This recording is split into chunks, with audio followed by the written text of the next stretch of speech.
ऐक ना, त्या आईला नाही का वृद्धाश्रमात ठेवलंय, 1 वर्ष झालं आता त्याची फी भरायला आली आहे.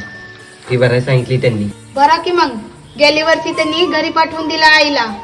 त्यांनी नुसतं कपड्याच्या पासाराच घेऊन आलती घरी. बरं चालतंय, घेतो भरून.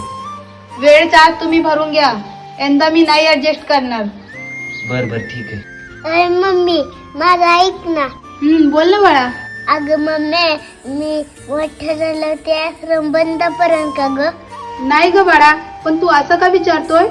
अगं मम्मी, मी मोठं झाल्यावर, माझं लग्न झाल्यावर तुला आणि पप्पाला तिथंच ठेवा लागन म्हणून विचारतोय ग.